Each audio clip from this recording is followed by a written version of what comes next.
BPK Insight hadir untuk mengajak kalian mengenal lebih dekat lewat cerita dan sudut pandang yang berbeda.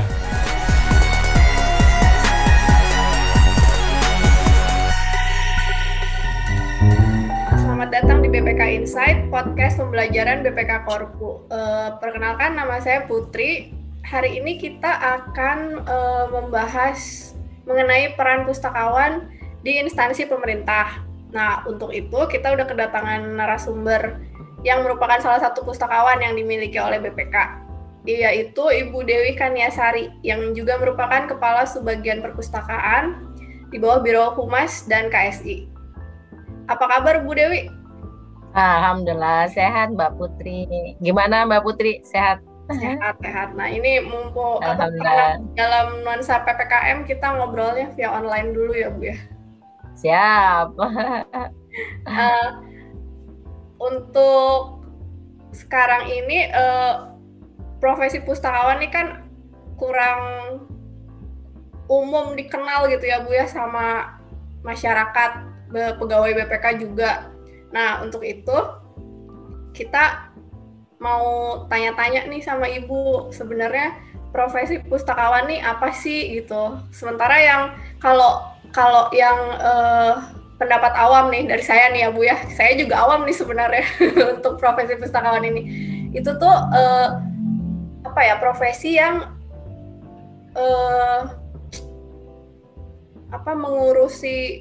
mengorganisir buku-buku yang ada di perpustakaan gitu. Nah, benar nggak tuh Bu? Ya sebenarnya ada benarnya juga, karena biar gimana kita nggak lepas kan dari ngelola buku ya. Itu udah itu emang pastinya kita mengelola buku mungkin, tapi mengelola buku seperti apa sebenarnya tuh yang membuat kita menjadi seorang pustakawan, ya kan? Kalau cuma mengelola buku terus nungguin buku ya seperti penjaga buku lah gitu, jagain buku kemudian selesai ya, dalam pemahaman mengenai pustakawan ya itu tidak sesuai. Oke. Nah kalau pustakawan ini sebenarnya ada pendidikannya nggak sih Bu? Ya, jadi di Indonesia tuh ada beberapa perguruan tinggi yang memiliki pendidikan perpustakaan ya, jurusan ilmu perpustakaan. Waktu zaman saya kuliah tahun 88, belum lahir jangan-jangan ya. Tahun 88 itu saya cuma ada 2 di Indonesia yang jurusan ilmu perpustakaan ya. Satu di UI dan satunya lagi di Unpad. Nah, kalau yang di 2 itu ada di IPB. Kalau sekarang udah lebih banyak ya, tapi saya nggak hafal. Tapi sekarang sebagian besar sudah punya, malah ada yang S2-nya ya. Nah, kalau di UI itu jurusan ilmu perpustakaan, Fakultas Sastra, dulu sastra ya, sekarang IB, Fakultas Ilmu Budaya. Nah, kalau di Unpad itu kalau nggak salah di FISIP ya, jadi dia masuknya ke komunikasi. Jadi agak sedikit berbeda. Kalau di kami lebih ke jurusan ilmu perpustakaan, jadi kami benar-benar murni belajar mengenai filosofinya gitu kan, ilmu perpustakaan gitu. Jadi ya pasti kami punya basic. Kalau saya kebetulan memang dari UI, saya masuk 88, saya lulus 93. Ya memang saya benar-benar murni dari jurusan ilmu perpustakaan. Oh, jadi Ibu background-nya emang ilmu perpustakaan ya dari awal itu. Itu milih jurusan waktu itu ya Bu, jadi flashback dulu ya Bu ya. Milih jurusan itu emang Ibu seneng baca gitu atau gimana Bu? Ya, mungkin kalau baca sih memang iya ya. Kebetulan saya dulu sekolah itu di namanya Kompleks Pendidikan Rawabunga. Waktu itu ada namanya Perpustakaan Umum Jakarta Timur. Nah, waktu itu saya mungkin hampir setiap hari ya saya main di sana, karena juga sekolah di situ dari SD, SMP, SMA gitu kan. SMP saya agak jauh, tapi artinya saya lingkungan rumah saya di situ. Jadi hampir setiap hari saya datang ke perpustakaan. Waktu itu memang masih awal perpustakaannya. Terus buat kami ya, buat saya khususnya, mungkin membeli buku itu kan hal yang luar biasa ya, artinya cukup mahal lah ya. Sekarang terbayang ada satu perpustakaan yang ketika pengadaan baru tuh bukunya baru semua, dan itu kayak gini loh, misalnya saya ada buku 5 sekawan, terus sesuatu yang pasukan mau tahu, kemudian buku-buku novel yang bayangan kita tuh nggak mungkin kita bisa beli lah ibaratnya gitu sebanyak itu. Dan saya setiap hari baca, setiap hari saya minjem, besoknya saya kembali lagi kan. Minjemnya hanya boleh 3 tuh, jadi saya setiap hari atau beberapa hari sekali saya balik lagi ke perpustakaan minjem lagi. Kemudian di sana tuh ada ruang referensi namanya. Ruang referensi itu kita bisa bayangin majalah segala macam judul majalah ada di situ gitu. Jadi kalau buat saya waktu itu perpustakaan umum itu adalah surga gitu loh, surga buat kita tuh baca, dan kita bisa baca apa aja gitu dan luar biasa gitu ya. Nah karena mungkin berangkat dari situ ya, terus saya terus jadi akhirnya kayaknya menarik juga nih, kebetulan ini saya pilihan yang kedua. Sebenarnya pilihan yang pertama saya tidak dapat pertama saya masih milih bukan perpustakaan, tapi tahun kedua saya memilih dua-duanya di UI dan di Unpad, dua-duanya perpustakaan, dan alhamdulillah saya dapat di UI. Ya itu mungkin salah satu dorongannya itu. Ya. Fokus ya Bu ya, milih dua-duanya ilmu perpustakaan itu. Niat banget gitu ya. Ya memang kalau yang kedua saya udah fokus, waktu itu memang udah fokus, dan emang waktu itu saya udah suka banget gitu. Iya, zaman dulu kan kalau di rumah saya tuh ada taman bacaan gitu, tapi yang saya pinjem komik Bu. Sebenarnya katanya tidak ada orang yang tidak suka baca sebenarnya. Dia hanya belum menemukan buku yang menarik sebenarnya gitu. Jadi kalau kita bilang misalnya saya tertariknya novel, oke gitu lah, itu tuh nggak masalah menurut saya. Jadi sebenarnya bukan jenis bacaan ya sebenarnya, karena kalau jenis bacaan itu menurut saya nanti bisa berkembang ya sesuai dengan kebutuhan. Misalnya kalau sekarang kayak kita misalnya ya, aduh kan kita udah capek nih kerja gitu, udah serius semuanya gitu kan, terus sampai di rumah kita baca lagi yang serius kan kadang enggak, aku mau baca yang santai, aku mau baca novel. Terus menurut saya itu sih nggak masalah juga ya. Jadi tidak selalu berpendapat orang senang baca tuh harus baca yang serius gitu. Komik dulu saya senang dulu tuh, banyak sekali komik-komik anak-anak tuh ya yang seru-seru gitu ya. Yang kayak Tintin juga kan, itu kan juga komik ya, itu juga menarik menurut saya gitu. Iya, kalau misalnya kita beli semua gitu kan ya, kayak belinya mahal, bacanya bentar banget udah habis gitu kan. Betul. Jadi ingat kita nyewa aja waktu dulu. Betul. Saya suka dimarahin sama orang tua saya karena kalau udah asik baca saya suka sampai jam 3 pagi gitu kan. Karena mau pinjam lagi besok kan, jadi selesai dulu hari ini harus habis, besok mau pinjam lagi yang baru gitu kan. Bahkan kalau asik kan tuh belum habis waktunya, buku bacaannya udah habis duluan ya Bu ya. Ya, tapi apalagi kalau misalnya kita biasa baca itu kan kadang satu buku yang cuma tipis gitu cuma berapa jamnya selesai lah sebenarnya itu kan. Terus udah habis kita pinjam kan 3 harus pinjam lagi, mau nggak mau kan besoknya harus datang lagi gitu kan. Ya kebetulan karena terpuaskan di perpustakaan itu ya, terpuaskan gitu. Apalagi misalnya awal tahun pas pengadaan baru tuh buku semuanya baru gitu ya. Bukunya masih bagus gitu kan. Kalau udah lama tuh bukunya udah lusuh-lusuh ya, karena yang baca banyak banget kan gitu. Jadi kita tuh senang gitu. Jadi setiap kali pas ada pengadaan baru tuh wah udah jadi pengunjung rutin deh kita di situ gitu. Iya. Nah, kalau untuk materi waktu di kuliahan itu Bu, berarti dia udah detail banget ya mengenai kepustakaannya itu ya.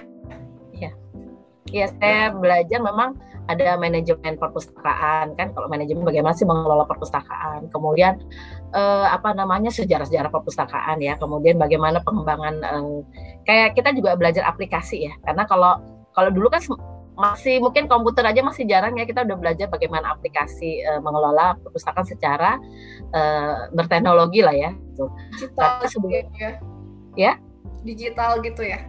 Iya, kalau digital itu kan lebih ke pengelolaan koleksi yang dalam bentuk sudah dialimediakan, kita namanya sudah dialimediakan dari tercetak menjadi digital.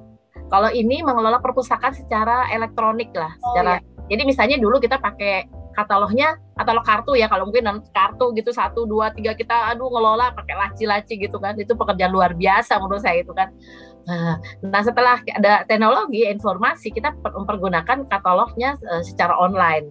Jadi bisa browsing kan, kayak Google itu kan sebenarnya perpustakaan dalam bentuk yang besar ya. Google itu nggak mungkin nggak dikelola oleh teknologi perpustakaan ya, artinya seperti misalnya harus nge-link ke satu sumber data gitu kan, kemudian bagaimana cara keyword menelusur informasi dengan dengan keyword atau dengan satu istilah yang tertentu sehingga kita bisa menemukan informasi yang kita butuhkan secara tepat ya. Kalau kita di Google itu kita nggak tahu, kita masukkan jutaan ya tekniknya. Nah itu kalau kami di perpustakaan kami belajar itu tekniknya gimana berinformasi supaya yang diperoleh ada koleksi yang valid ya, sesuai dengan. Oh gitu, berarti udah lumayan itu juga ya, maksudnya kepake banget ya Bu ya di kerjaan sekarang gitu ya. Kalau dari saya sebagai lulusan dari UI ya, artinya yang jurusan ilmu perpustakaan itu memang luar biasa Mbak. Itu memang secara semua memang sih nggak semua teori itu sama ya dengan praktek, tetapi teori yang diperoleh itu benar-benar jadi basic banget ya buat kami untuk ngelola perpustakaan. Nah, beda mungkin ya dengan teman-teman yang kan ada yang namanya ahli jalur ya, ahli jalur. Jadi mungkin dari bukan pustakawan, bukan latar belakang perpustakaan, kemudian bukan jadi perpustakaan.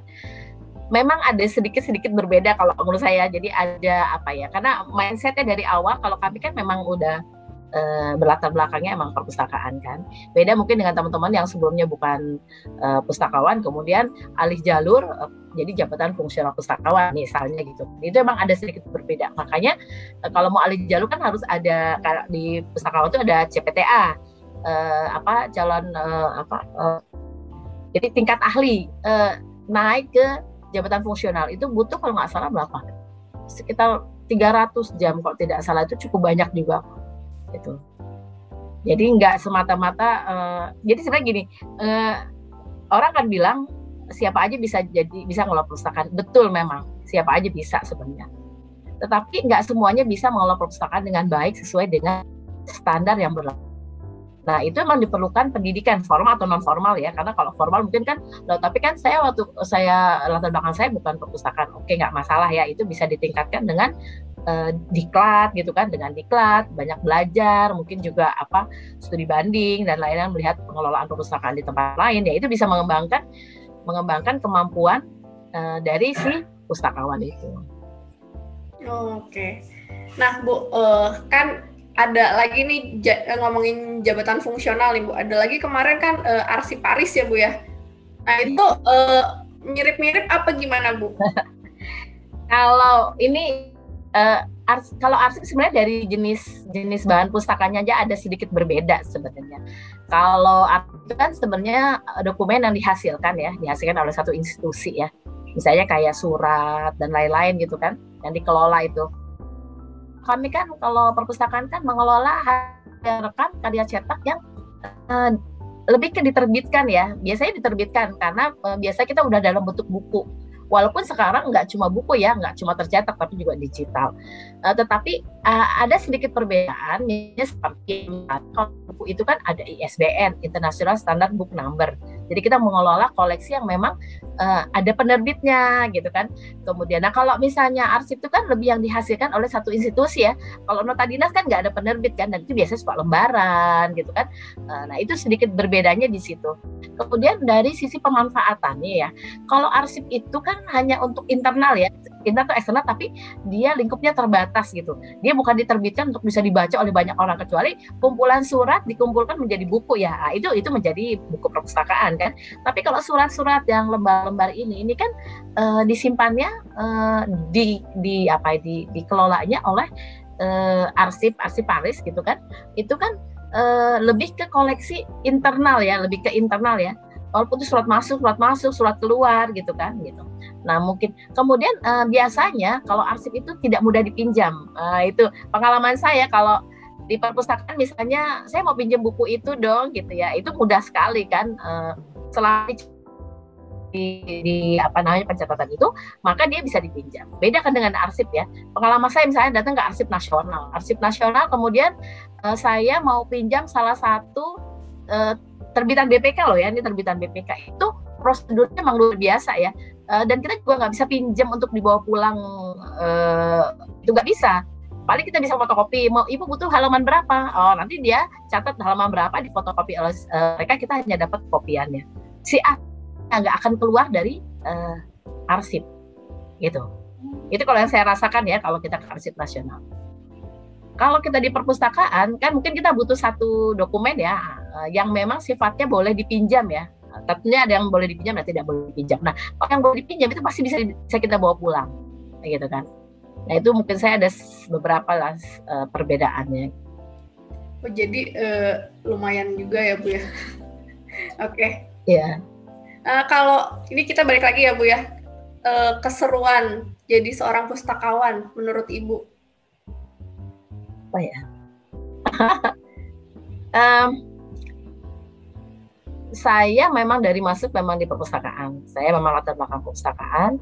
Kemudian memang passion ya, mungkin passion saya di perpustakaan. Jadi mungkin kalau dibilang tergiurkah dengan jabatan auditor atau pemeriksa, jujur saya tidak. Menurut saya tantangan di dunia perpustakaan sangat banyak sekali gitu loh. Artinya banyak sekali yang bisa dilakukan. Mungkin kalau ditanya saya apakah saya bosan? Tidak. Apakah saya merasa kehabisan ide? Tidak. Apakah kemudian saya iri dengan jabatan lain yang mungkin lebih menjanjikan? Enggak. Jadi menurut saya lebih ke passion ya, apa kepuasan kita dalam bekerja gitu kan. Dan saya bangga menjadi pustakawan. Gitu. Saya bangga sekali menjadi pustakawan. Itu pernah kita jadikan satu satu tema untuk forum perpustakaan BPK se-Indonesia kan. BPK punya 40 perpustakaan ya di seluruh Indonesia. 40 itu ada di kantor pusat, ada 34 perwakilan, 1 badan diklat, 3 balai diklat, dan 1 museum. Itu ada 40. Nah, dan 40-nya ini kita tergabung dalam satu, kita namakan ya komunitas perpustakaan BPK lah ya. Nah, kita melakukan forum setiap tahunnya untuk meningkatkan, mengapresiasi, kemudian meningkatkan motivasi teman-teman itu biasa kita ngadain forum. Nah, pernah salah satunya kita namakan adalah bangga menjadi pustakawan. Waktu itu kita menghadirkan pustakawan-pustakawan ya. Karena mungkin ada satu tokoh ya, tokoh dunia itu istrinya Bush, Presiden Amerika yang ke-43 itu ternyata dia punya gelar MLS ya, Master of Library Science. Dan dia pernah menjadi pustakawan umum. Nah, itu ibu negara. Ketika dia menjadi ibu negara tuh ternyata banyak kegiatannya dia itu yang kalau saya baca itu juga terkait dengan passionnya dia untuk dunia buku ya, dunia perpustakaan gitu. Nah, jadi menjadi pustakawan itu menurut saya suatu prestise tersendiri gitu lah. Dan saya punya banyak sekali dosen-dosen saya yang luar biasa ya. Dosen-dosen itu ada Bu Sumadi Karta, ada Bu Utari, ada Bu Bu Luki, Pak Sulusio Basuki. Banyak sekali dosen-dosen saya tuh yang benar-benar pengabdiannya 100% tuh untuk dunia perpustakaan. Dan saya lihat mereka bukan orang biasa ya, maksudnya beliau-beliau ini punya kemampuan yang luar biasa gitu. Tapi beliau semua mencintai dunia perpustakaan gitu. Makanya saya tidak pernah, kan ada juga yang bilang bahwa kerja di perpustakaan itu lah buangan katanya. Jadi kami ada istilahnya adalah kalau ada orang bermasalah, masukin ke perpustakaan. Ada orang yang kerjanya nggak benar, taruh di perpustakaan. Nah itu nggak cuma artinya di BPK pun mungkin ada image seperti itu. Karena saya juga pernah ada yang memang dia terpaksa sekali ketika masuk di perpustakaan seperti masuk ke lubang tikus katanya gitu ya. Saya cuma kasihan dengan orang-orang seperti itu gitu ya Pak ya. Jadi cuma kasihan sekali. Karena menurut saya ketika kita ditempatkan di BPK ya, baik itu pilihan atau tidak pilihan itu sebenarnya harusnya mencintai profesi itu ya, minimal selama dia ada di perpustakaan. Jadi saya berusaha supaya kita merasa bangga dan bisa berbuat banyak itu untuk perpustakaan. Mungkin ada orang-orang yang memang tidak senang. It's okay, menurut aku itu pribadi ya, dia tidak suka nggak masalah gitu kan. Tetapi jangan mengurangi partisipasi aktifnya di perpustakaan gitu loh.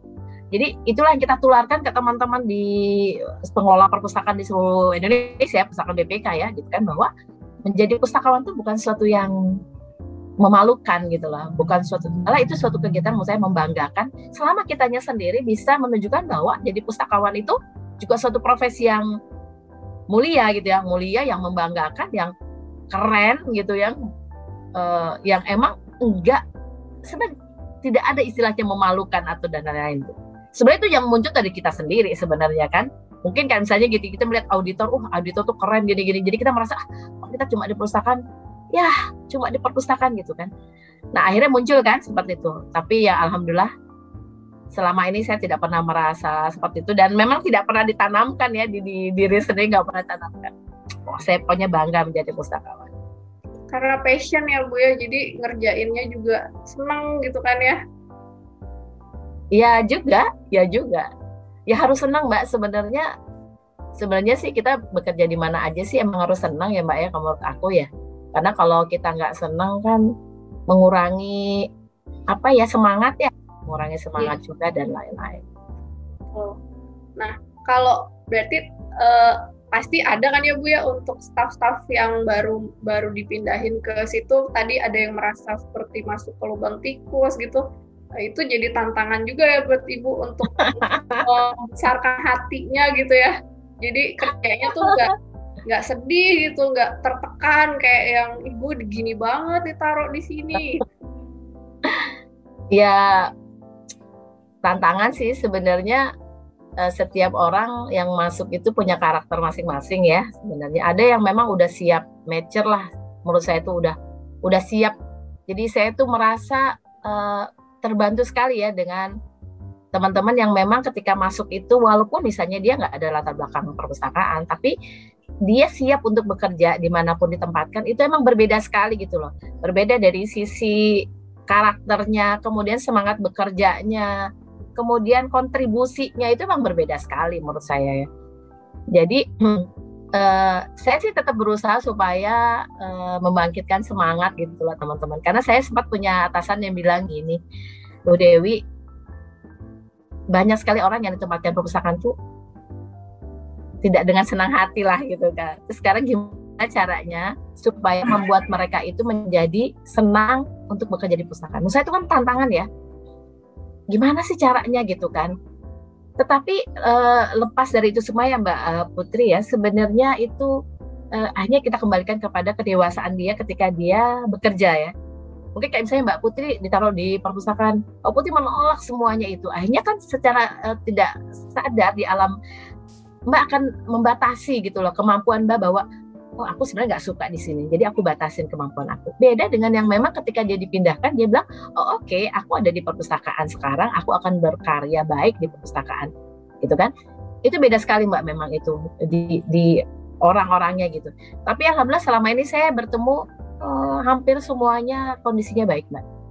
Teman-teman tuh luar biasa gitu ya, semangat kerjanya bagus gitu, semangat timnya bagus gitu ya. Walaupun mungkin awalnya mereka juga kan mungkin ada yang memang ditempatkan tuh karena bukan pilihan ya ibaratnya gitu. Tapi saya kira lama-lama semakin dewasa mereka akan semakin menunjukkan prestasi kerja dan semangat kerja. Saya optimis kok. Ya kan di BPK kita harus siap untuk ditempatkan di mana saja, di pekerjaan apa saja ya Bu ya. Jadi harus all out ngerjainnya ya Bu ya. Setuju. Nah itu kan tantangan untuk mengelola pegawai nih Bu. Kalau sebagai pustakawannya sendiri ada nggak sih Bu? Wow, tantangannya. Mbak udah lihat perpustakaan yang sekarang belum? Udah, tapi nggak detail, jadi cuma masuk. Jadi kalau mau lihat layoutnya bagus ya sekarang. Lihat ini Mbak, di virtual library. Kami punya virtual library di library.bpk.go.id itu ada virtual library.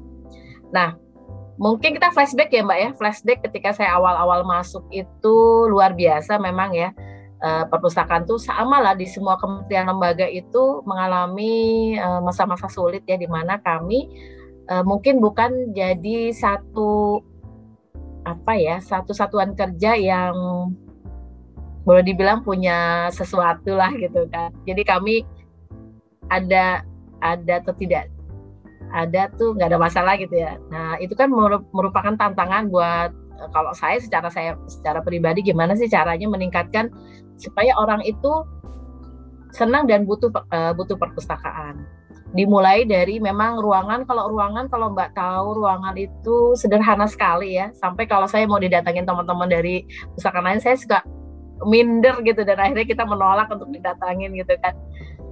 Nah, sampai akhirnya ini perjuangan itu dulu ya, perjuangan ke ruangan tahun 2015 itu saya kedatangan Pak Sabto Amanda Mandari, Wakil Ketua BPK. 2015 saya cuma ditanya, Ibu ruangan perpustakaan ideal ada di mana? Saya bilang lantai 1 Pak, gitu kan. Subhanallah Pak Sabtu ini merespon, jadi kami dicarikan ruangan di lantai 1 waktu itu, sampai harus menggusur beberapa ruangan gitu kan, diprotes beberapa ini. Ini gara-gara perpustakaan nih. Nah kemudian kedua Pak Sabtu itu mempersilahkan kami untuk mengajukan usulan desain. Wah, itu menurut kami Mbak itu luar biasa. Desain itu adalah kehidupannya lah ibaratnya.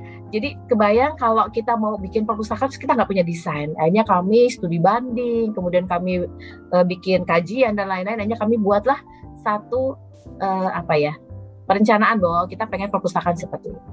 Alhamdulillah juga Pak Sabtu juga memberikan keluasan kepada kami untuk mendesain. Jadi ketika kami ajukan ke Pak Sabto, alhamdulillah tuh Pak Sabto menerima semua desain, ya cuma sedikit-sedikit aja perbedaannya gitu, perubahan. Itu tahun 2015 dan itu terwujud di tahun 2016 Mbak. 2016 awal kami punya satu ruangan perpustakaan yang menurut kami luar biasa ya, impian kami. Jadi tahun 97 saya ke tahun 2016 itu berapa tahun Mbak?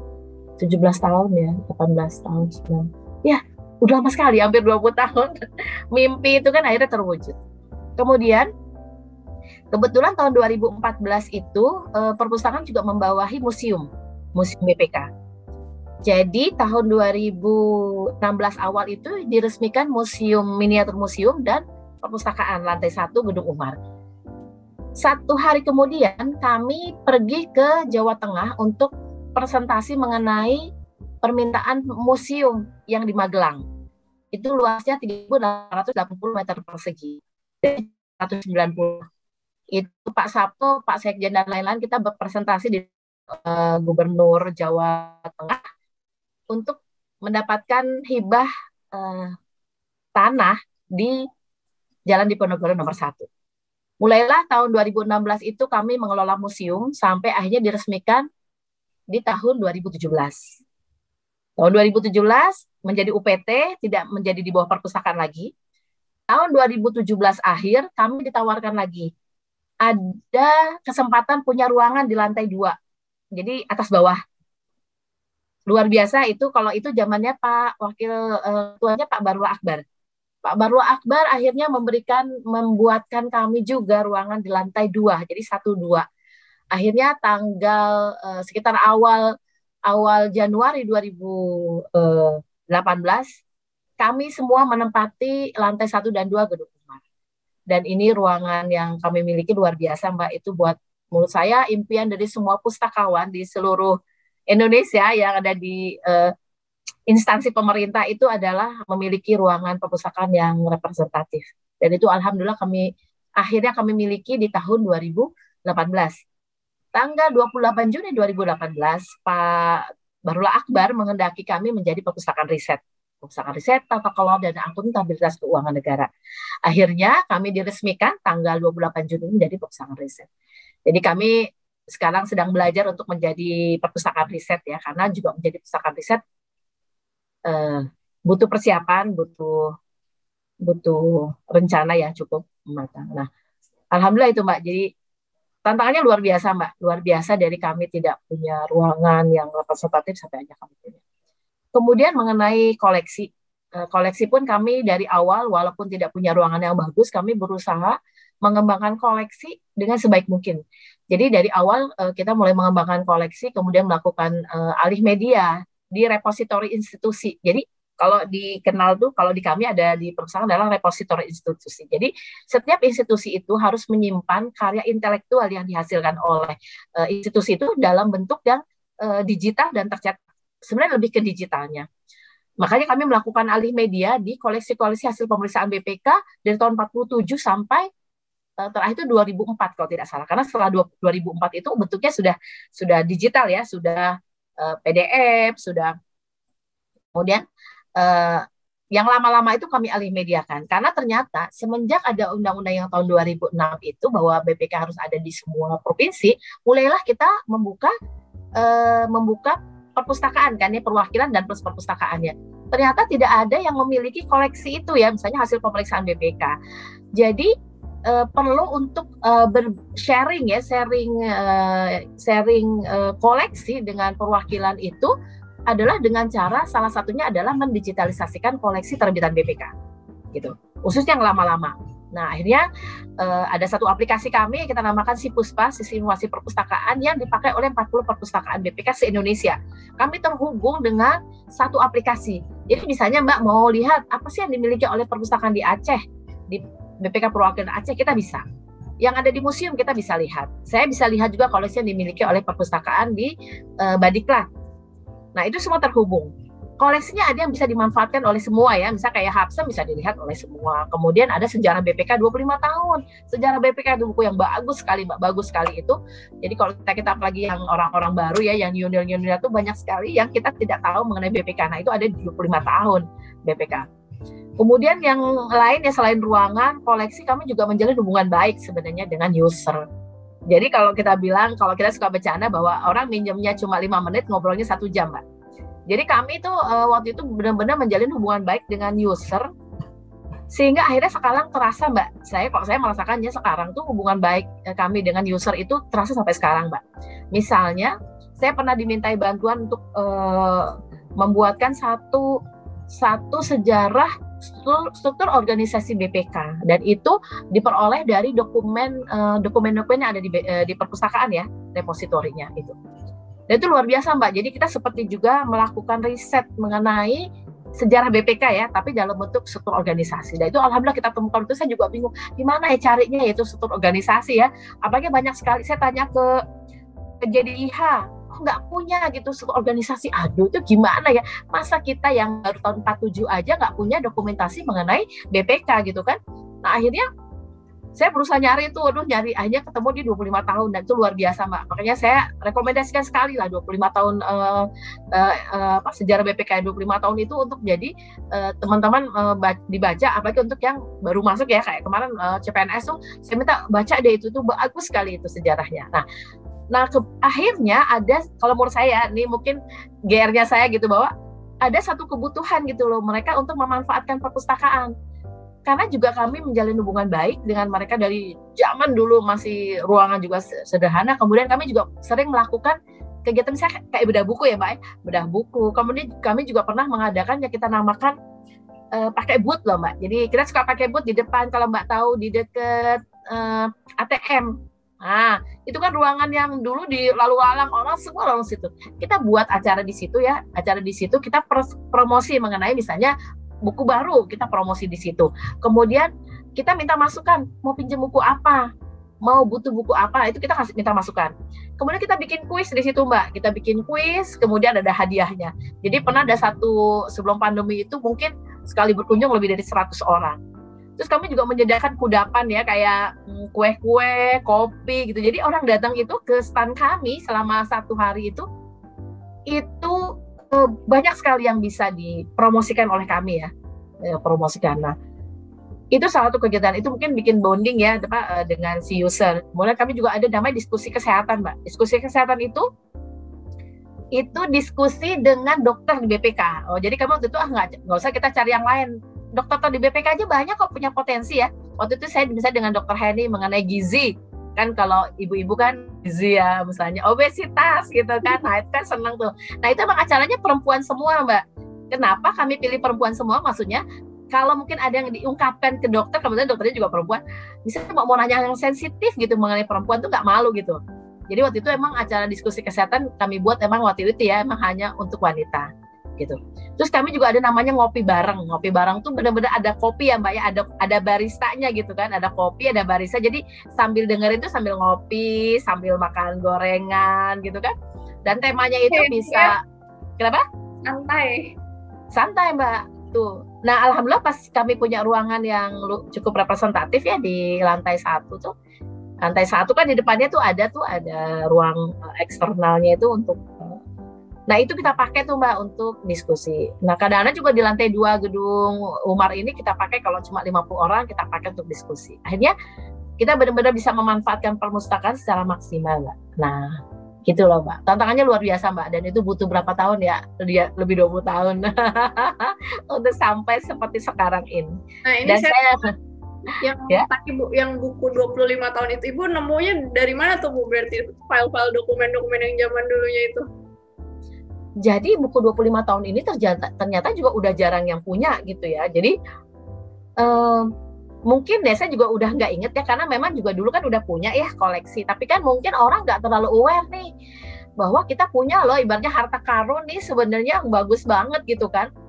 Nah akhirnya mungkin orang tidak merasa butuh karena tidak butuh gitu. Misalnya kayak waktu itu saya merasa butuhnya karena waktu itu nyari itu struktur organisasi BPK dari masa ke masa.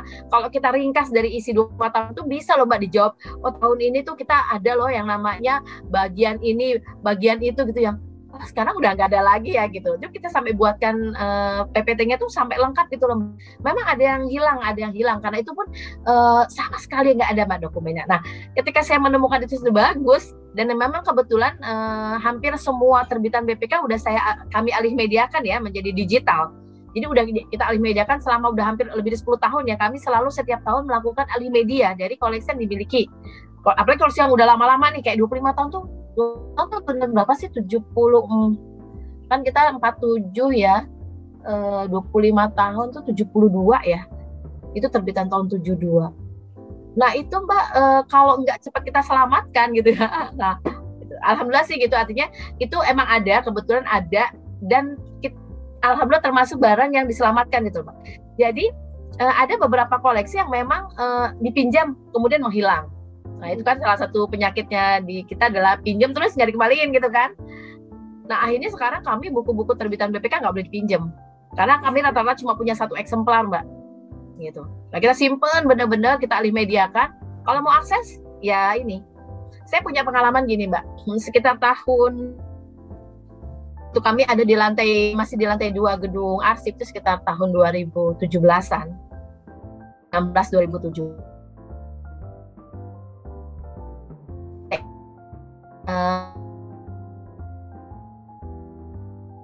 Pak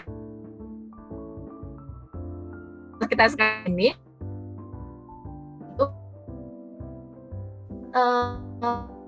hasil pemeriksaan BPK dari awal sampai terakhir kita alih mediakan itu dari TI itu meminta khusus ke kami, minta izin boleh nggak di copy boleh nggak di copy dari yang sudah kami kerjakan gitu kan. Itu berapa giga ya Mbak ya itu ya, dan itu benar-benar dipergunakan oleh Pak Agus ya, Pak Agus Joko Pramono ini, itu luar biasa Mbak, diambil semuanya itu, dan itu yang kami alih mediakan udah dari mungkin 10 tahun yang lalu gitu. Jadi ketika dibutuhkan oleh Pak Agus ini, jadi kami udah siap gitu loh Mbak. Nah itu menurut kami itu suatu kebahagiaan di mana kami bisa memenuhi kebutuhan user gitu. Padahal waktu kita ngerjain itu pun kita nggak terpikir ya bakalan perlukan sampai segitunya, sampai dibuat satu database gitu ya dari yang sudah kami alih mediakan gitu loh. Iya, jadi udah disiapin duluan sama Ibu ya sebelum Pak Agus Jokonya. Alhamdulillah itu luar biasa itu. Jadi nggak lama-lama itu TI bikin alih media lagi, udah dibikinin. Oh nggak perlu lagi, nggak perlu, tinggal ngopi doang. Dan itu waktu terakhir saya sempat rapat dengan Pak Agus tuh, waktu saya bilang begitu beliau kayaknya langsung kaget, oh, iya gitu kan. Bahkan Bapak udah memanfaatkan Pak itu ahli media kami gitu. Ya alhamdulillah gitu, beliau juga ingat gitu kan bahwa oh ya itu pernah, alhamdulillah punya satu kontribusi positif lah ya untuk pimpinan ketika beliau membutuhkan gitu. Ya betul. Gampang juga ya untuk pegawai-pegawai nyari. Kalau misal itu bisa diaksesnya di mana, Bu? Di Sipuspa itu ada ya? Sipuspa. Jadi kalau di kami ini kan ada 2 website ya. Website yang internal lewat intranet itu di perpustakaan.bpk.go.id. Kalau untuk pihak eksternal, jadi lewat internet atau kita tapi mengakses lewat luar BPK itu pakai library.bpk.go.id. Ada beberapa yang memang hanya ada di perpustakaan.bpk.go.id karena ada informasi yang dikecualikan ya, atau ada pembatasan. Jadi misalnya kalau pihak eksternal mau hasil pemeriksaan BPK, PIK atau PPID, masuk ke PPID di bpk.go.id ya, atau ke PIK. Nah, boleh minta. Kami memang untuk eksternal tidak memberikan layanan itu ya untuk hasil pemeriksaan karena itu adalah tusinya di PIK atau PPID. Kalau mereka kan ada syaratnya, misalnya menyertakan tanda pengenal ya, terus tujuannya apa gitu. Nah, kalau kami misalnya dari sana kita butuh dari PIK, ya biasanya kami bantu gitu. Tetapi usernya sendiri berhubungannya bukan dengan kami, tapi dengan PIK. Gitu. Tapi kalau untuk pegawai BPK akses laporan-laporan itu bisa langsung ya Bu ya di library itu apa? Di perpustakaan. Perpustakaan.bpk.go.id. Intranet ya Bu ya? Pakai intranet ya. Betul. Jadi gampang. Kalau itu hampir semua Bu atau semua entitas atau gimana Bu? Kalau hasil pemeriksaan mungkin kalau Mbak lihat dulu namanya Hapsem ya, Hapsem Haptah. Malah dulu yang masih tahun 47 itu masih bahasa Belanda. Ya, masih Belanda, kemudian sempat jadi bahasa Indonesia, sempat Belanda lagi, kemudian, nah waktu itu kan tahunan, jadi Haptah namanya, kemudian berubah jadi Hapsem. Pernah ada masa di mana ada komisi, ada provinsi dan lain-lain, jadi untuk satu paketnya itu bisa 50 buku ya gitu, kemudian menjadi 2, cuma ikhtisar, IHPS, ikhtisar hasil pemeriksaan semester 1, semester 2. Nah, itu udah kami coba alih mediakan semua dari tahun 47. Nah, tapi memang inilah kelemahannya kita semua sebenarnya agak kurang aware dengan ini kita ya, dengan hasil karya kita. Jadi ada beberapa yang bolong-bolong tuh, ceritanya ada tahun di mana kita nggak punya. Waktu itu kami udah sempat nyari ke museum, nyari ke perpustakaan perwakilan yang tua ya, misalnya kayak ke Jogja yang lama-lama tuh. Kalau mereka punya langsung kita pinjam ya, kita alih mediakan gitu kan. Biasanya sih mereka ya udah bawa aja gitu kan. Akhirnya kami juga punya, tapi tetap aja ada yang bolong-bolong.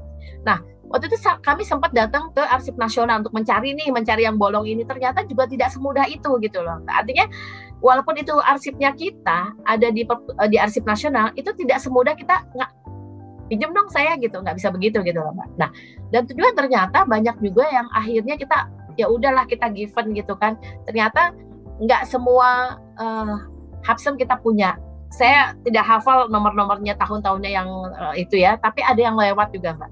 Padahal ini kan kita bilang ini harta kita yang dimiliki sebenarnya oleh BPK ya, hasil pemeriksaan itu kan karena BPK yang menghasilkan, maka itu harusnya menjadi koleksi spesial ya, khusus yang dimiliki oleh BPK. Oh, jadi di Andri ya Bu ya, arsip nasional itu ya, kita nggak dikasih pinjam untuk ngalih media ini juga ya Bu ya? Ya sebenarnya bisa mungkin, tapi harus pakai prosedur yang khusus ya, artinya harus mungkin bersurat khusus dan lain-lain. Tapi kalau kita cuma datang terus kita mau ini dong, nggak bisa gitu loh Pak. Jadi nggak bisa semudah kita saya pinjam dong arsip saya gitu, nggak bisa, karena itu udah diserahin ke sana ya gitu kan. Dan memang jadi bedanya sama perpustakaan gitu ya Bu ya, yang tadi Ibu bilang ya. Maksudnya agak ribet. Ya karena jenis koleksinya berbeda. Oke, kita lanjut Bu. Kalau di BPK nih sekarang punya pustakawan berapa orang sih Bu? Banyak ya Bu ya? Itu perjuangan berikutnya sebenarnya. Jadi seharusnya sebaiknya memang kita punya jabatan fungsional pustakawan. Kalau saya seberapa kali tanya ke ini memang masih proses dan sebenarnya sudah disetujui, cuma belum. Jadi masih arsiparis, peranata komputer, peranata humas ya, analisa kebijakan, keuangan juga udah mulai ya. Nah, pustakawan belum. Nah, kebetulan saya minggu lalu ikut cara penghitungan DUPAK ya, pustaka jabatan fungsional pustakawan. Itu sebenarnya potensi teman-teman untuk mendapatkan angka kredit di kegiatan di perpustakaan itu luar biasa Mbak sebenarnya. Banyak sekali sebenarnya potensi. Dan menurut saya untuk ketika jabatan fungsional diberlakukan, setiap pustakawan dituntut untuk menghasilkan, ya walaupun tujuannya untuk nambah angka kredit, tapi akhirnya mereka berinovasi, berkreasi, berinisiatif untuk menciptakan kegiatan yang untuk menghasilkan itu ya, menghasilkan angka kredit. Tapi kan pastinya itu akan positif gitu dampaknya ke perpustakaan gitu kan. Jadi ada jenjang karir ya Mbak ya, jenjang karir di mana dia bisa 2 tahun dia bisa naik pangkat golongan gitu kan. Kemudian dia juga punya kejelasan jenjang karir, ada tunjangan fungsionalnya gitu kan. Sama lah seperti arsiparis sekarang kan. Jadi kalau kemarin saya coba menghitung tuh sebenarnya potensi kita tuh banyak sekali Mbak. Dan kalaupun belum itu bisa digali gitu loh. Ternyata ini bisa menghasilkan loh, kalau saya kok ini bisa ya menghasilkan angka kredit, ini bisa menghasilkan angka kredit, dan itu banyak sekali Mbak potensi pekerjaan yang bisa menghasilkan angka kredit. Dan ini potensi sekali. Jadi impian saya tetap sebenarnya BPK akan punya jabatan fungsional pustakawan. Gitu. Sementara ini belum ada berarti ya Bu ya? Belum jadi prioritas mungkin ya. Mungkin masih antri ya, banyak itu jabatan fungsional juga yang pengen ada gitu ya, yang harus ada di BPK. Mungkin perpustakaan masih menunggu antrian, dan saya berharap sih sebenarnya nggak terlalu lama. Ditunggu kali ya Bu kata SDM. Iya betul, ditunggu. Kalau terus oke. Kalau lingkup kerja pustakawan di instansi pemerintah itu kan kayak tadi ya Bu, kita mengamankan hasil karya instansi gitu kan ya. Daripada hilang, mendingan kita selamatin dulu gitu kan, dialih mediain. Jadi begitu dibutuhin ada tuh barangnya. Ya sebenarnya sih Mbak itu cuma salah satu ya Mbak ya. Ya. Cuma salah satu, aduh sebenarnya banyak banget gitu perpustakaan tuh. Jadi kalau boleh ya ini pertama tuh kami berusaha membuat satu apa sih sebenarnya tujuannya perpustakaan gitu loh Mbak. Yang pertama tuh Mbak, kami adalah mendukung kegiatan pemeriksaan dan non pemeriksaan Mbak. Jadi kita benar-benar pengen setiap pegawai BPK yang mau melakukan pemeriksaan atau non pemeriksaan itu kita support dengan informasi, baik itu buku tercetak, buku elektronik dan lain-lain. Kemudian kita juga sebenarnya menyediakan bahan pustaka untuk kegiatan riset Mbak, riset tata kelola dan akuntabilitas keuangan negara. Jadi karena memang BPK lah satu-satunya melakukan pengelolaan keuangan negara, maka kita siap untuk menyediakan informasi untuk riset. Kita akan mendukung riset. Kalaupun kami nggak punya, kami akan carikan gitu loh. Oh, kok nggak punya informasi ini, akan kami usahakan gitu. Kemudian kami juga menyediakan bahan rujukan tentang keuangan negara, Mbak. Jadi pokoknya mengenai keuangan negara tuh kita coba untuk dilengkapi lah oleh kami ya. Kemudian yang keempat itu adalah menyediakan bahan pustaka dalam rangka peningkatan kompetensi, Mbak, kompetensi dari pemeriksa dan non pemeriksa. Misalnya seperti kemarin itu ketika teman-teman ujian ada ujian kan waktu itu mereka beramai-ramai datang ke perpustakaan gitu loh. Malah saya ingat tuh zaman dulu kita masih di perpustakaan di lantai 2 gedung arsip, itu kalau mau ada jabatan jabatan fungsional jabatan junior dan senior, apa namanya dulu tuh tes KTY, KTS dan KTY, wah itu Mbak, bukunya ini dan yang punya cuma kami waktu itu kan, sampai hanya difotokopi atau enggak kami beli perbanyak gitu kan. Nah itu luar biasa tuh Mbak. Jadi teman-teman yang mau ujian tuh datang ke perpustakaan. Itu untuk kompetensi. Dan yang terakhir itu sebenarnya untuk meningkatkan minat baca, Mbak. Jadi memang kami juga punya fungsi tugas untuk meningkatkan minat baca. Jadi kami juga berusaha menyediakan, kan koleksinya tuh 50% tuh mendukung kegiatan pemeriksaan. 50%-nya non pemeriksaan, Mbak. Jadi kalau pemeriksaan udah 50%, akuntansi segala macam, kita ada non pemeriksaan. Misalnya kalau ibu-ibu kan suka nih, misalnya lagi empati gitu kan, empati, nah itu kadang kita sediakan juga. Atau misalnya ada buku mengenai motivasi ya, Chicken of Soul gitu kan. Nah, jadi itu buku-buku yang meningkatkan motivasi pegawai gitu. Atau fiksi sekalipun, Mbak. Nah, karena salah satu fungsi perpustakaan itu sebenarnya penelitian, edukasi, pemelihara pelestarian, juga termasuk ada rekreasi, Mbak, di situ. Jadi sebenarnya kalau bilang kok ada fiksi gitu di perpustakaan BPK, iya karena rekreasi adalah salah satu tugas perpustakaan, dan itu hanya sekian persen ya, Mbak ya, 10%, sedangkan 50%-nya tetap kegiatan pemeriksaan ya. Nah 50%-nya itu ya kalau kita persentase untuk rekreasi atau agama misalnya gitu kan, itu masih boleh, Mbak, berapa persen gitu. Iya, koleksi novel perpus lumayan lengkap kayaknya saya lihat. Gak kalah sama Gramedia. Karena dulu komik belum ada nih, Bu. Apa tuh? Komik belum ada, Bu.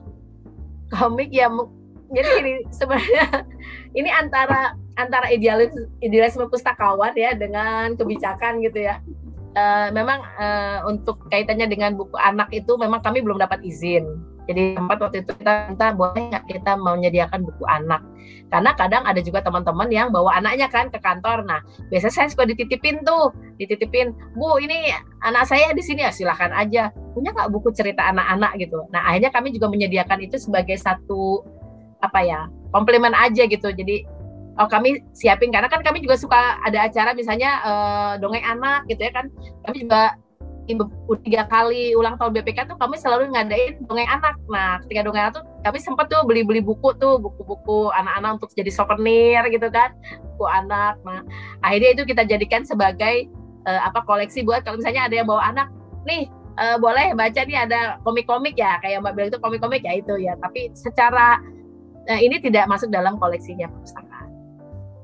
Oh, jadi di listnya nggak keluar, tapi kalau kita datang nemu gitu. Ada gitu ya, Bu? Enggak bakalan nemu, harus bilang, karena itu disimpannya terpisah. Hanya kalau ada yang bawa anak terus kemudian mereka butuh ya, mereka minta, baru kita pinjamkan gitu. Jadi ini itu mungkin karena pustakawan ya gitu kali ya. Maunya memuaskan kebutuhan user. Nah, zaman pandemi gini, Bu, inovasi perpustakaan apa aja nih, Bu? Sebenarnya banyak ya, gitu ya. Karena pada saat kita awal pandemi dan kita sempat WFH ya, sekitar 2-3 bulan tuh, kita sempat galau kan ya. Karena status buku idle ya, jadi nggak dipinjam. Terus nggak ada peminjaman, karena orang juga nggak dateng kan. Ruangan juga kita batasi jarak, kita batasi waktu ya, kita batasi juga jumlah kunjungan. Misalnya lantai 1 hanya boleh 20 orang, lebih dari 20 orang nggak boleh. Kita menghitungnya dari kapasitas kursi cuma 50%. Hanya boleh sampai jam 2 siang kalau usah, hanya 1 jam 2 jam gitu kan mereka boleh. Kemudian juga pakai jarak lagi kan, jadi kursi kita nah akhirnya kan kita juga berpikir ya, gimana sih caranya gitu. Nah, salah satunya akhirnya kami memperbanyak koleksi digital, Mbak. Digital itu kalau istilah kami adalah perpustakaan yang mendatangi user. Kan biasanya user ya yang datangin perpustakaan kan, Mbak datang ke perpustakaan mau pinjam buku gitu kan. Akhirnya kami kita coba sekarang bikin koleksi yang justru di mana perpustakaan lah yang mendatangi user. Jadi kita perbanyak buku digital. Kalau Mbak lihat mungkin di di email kan suka ada tuh, kami ada buku ada e-perpus ya, kita lakukan e-perpus yang kerjasama dengan Gramedia. Itu koleksinya ada buku, majalah, dan koran dalam bentuk elektronik. Itu bisa dibaca kapan saja, di mana saja gitu kan, dengan smartphone. Jadi dunia perpustakaan dalam genggaman lah gitu. Nah, itu luar biasa, Mbak. Itu inovasi yang pertama. Kemudian inovasi kami yang kedua itu adalah bagaimana caranya supaya kami tidak terlalu sering berinteraksi secara intens ya sama user, karena kan kita menjaga jarak ya Mbak ya, menjaga jarak. Karena orang ngembalin buku dia kan harus ngasih ke kita.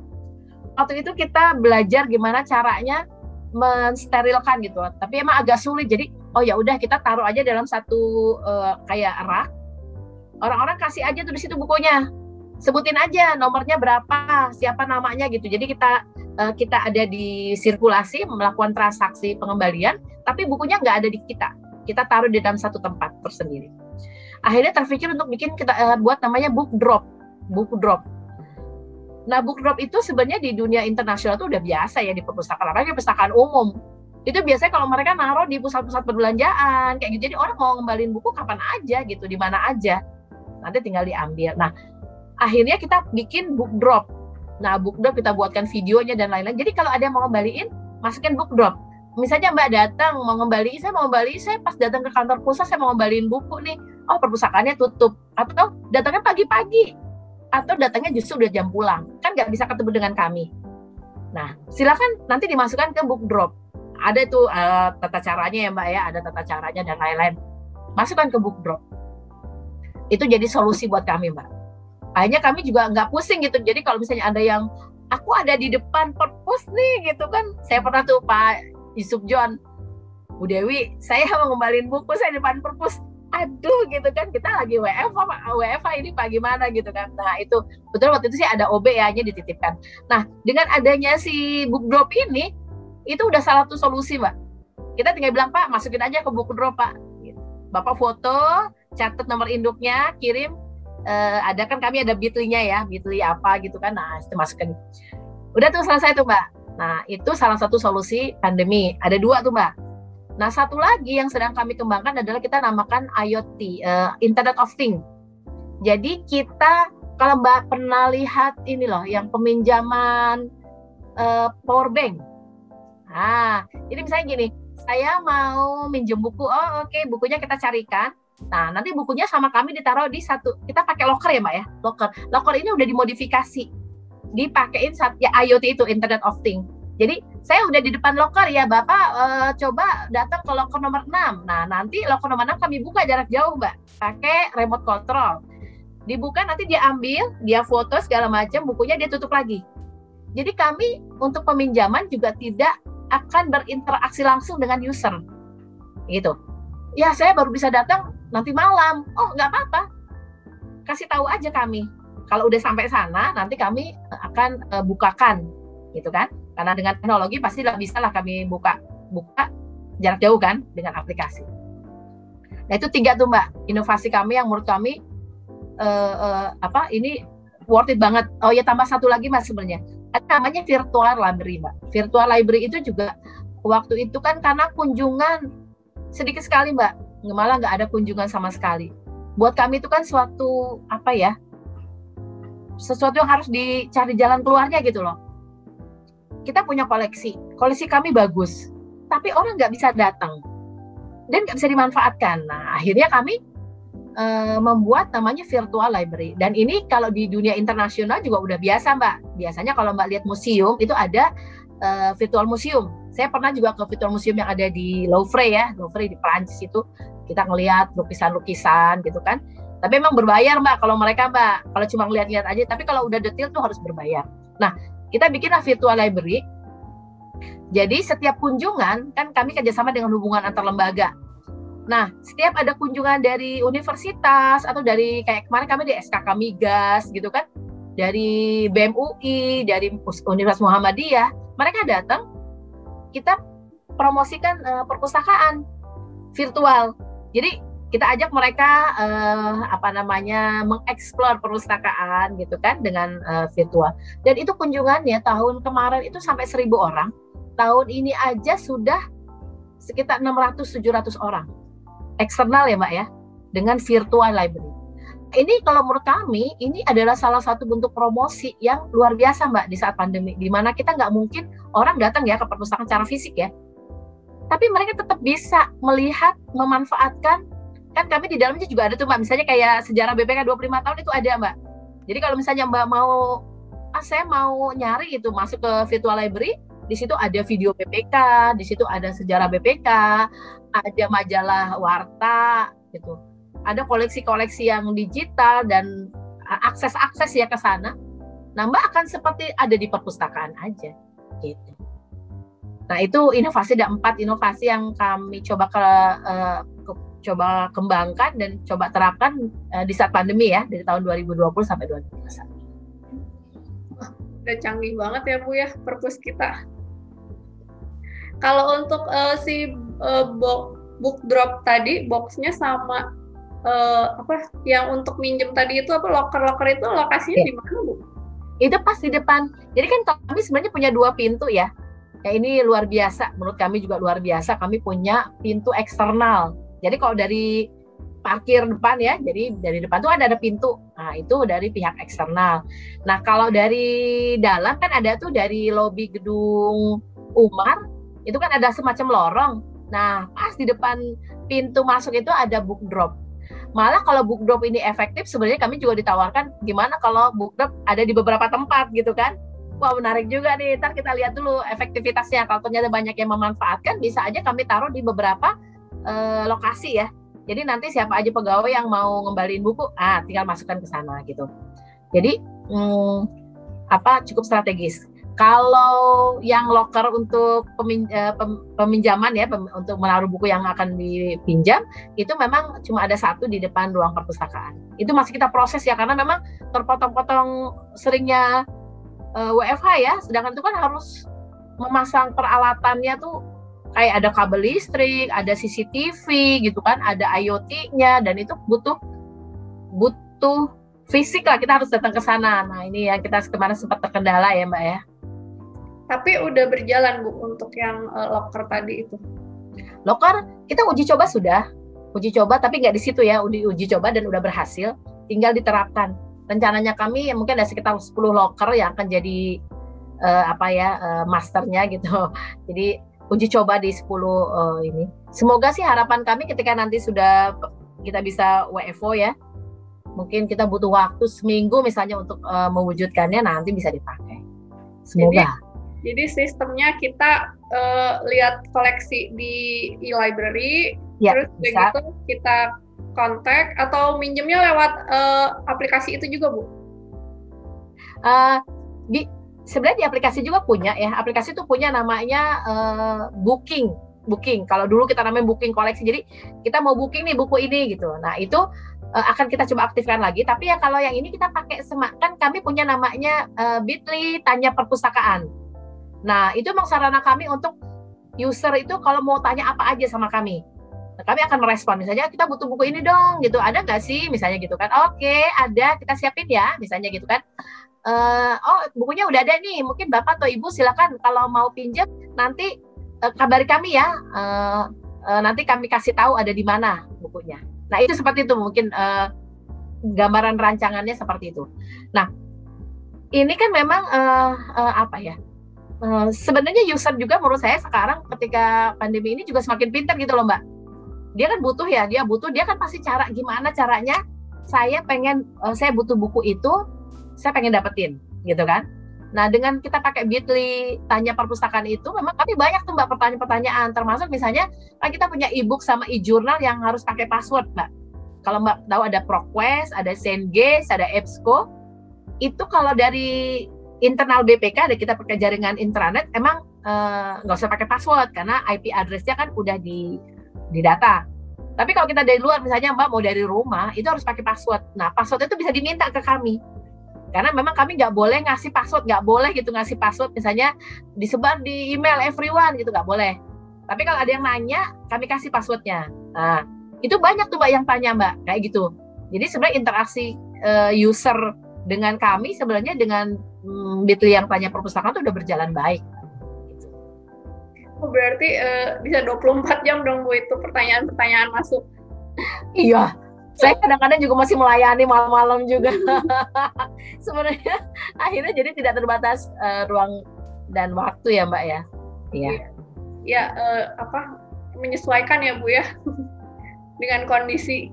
Oh iya, betul.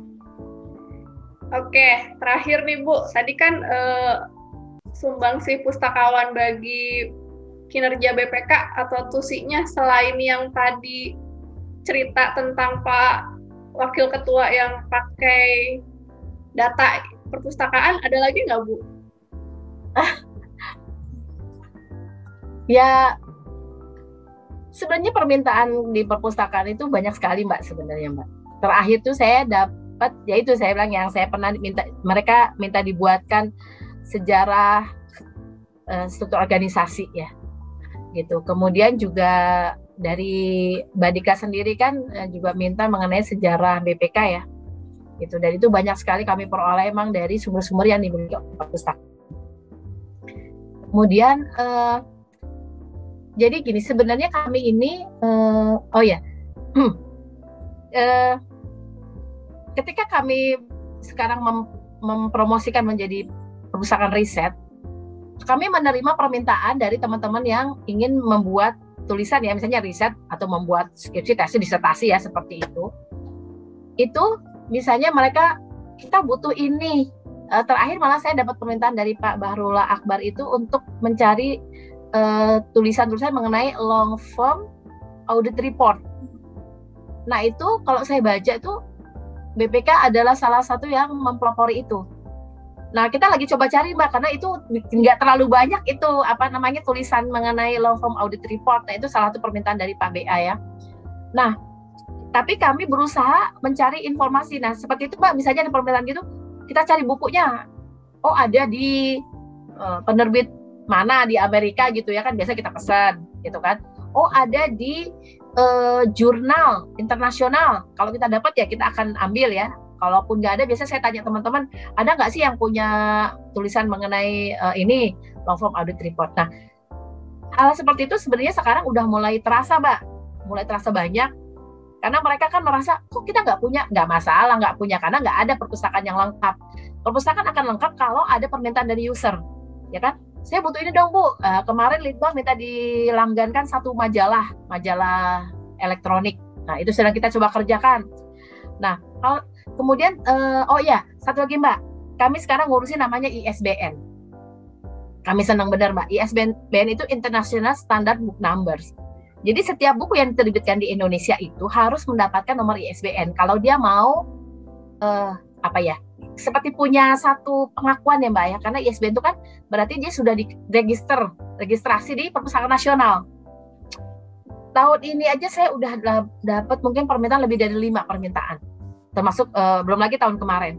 Jadi BPK akhirnya punya satu kepedulian juga untuk setiap terbitannya BPK itu dikasih nomor ISBN Mbak. Nah Perpustakaan Nasional tidak mau ada banyak yang ngurusin ISBN gitu di BPK ini. Ya udahlah kami volunteer lah, udah perpustakaan yang ngelola, jadi setiap kali ada yang mau minta dibuatkan ISBN ke kami yang ngurusin ke Perpustakaan Nasional. Nah itu udah berjalan banyak Mbak, dan saya senangnya apa, akhirnya buku-bukunya BPK itu punya ISBN. Nah itu keren banget menurut kami, itu udah satu prestise lah ya. Jadi kita bisa bilang oh buku-bukunya BPK itu udah diregistrasi loh, udah didaftarkan di Perpustakaan Nasional. Nah itu satu kontribusi kami juga ya, selain buku-buku yang memang dibutuhkan. Kemudian ada kebutuhan misalnya kita butuh ini loh untuk, kemarin tuh ada juga butuh untuk kegiatan pemeriksaan. Ya kalau menurut kami ya silakan diminta gitu loh, butuhnya apa gitu kan. Nanti kami akan cari, kita kejar kalaupun ada di luar negeri pun akan kami cari gitu kan, kami peroleh. Ya itulah Mbak, kira-kira seperti itu. Jadi support data untuk visi misi BPK bisa tercapai ya Bu ya? Pastinya, siap. Oke, kalau gitu. Terima kasih banyak nih Bu Dewi untuk kehadirannya, menjelaskan mengenai pustakawan, jenjang karir, macam-macam lah ya Bu ya. Semoga pembahasan hari ini memberikan insight baru untuk semua sahabat pembelajar yang dengerin. Terima kasih juga saya sudah diundang. Semoga bermanfaat Mbak. Ya pasti bermanfaat Bu. Oke, baik, terima kasih dan sampai jumpa lagi di BPK Insight berikutnya, podcast pembelajaran BPK Korpu.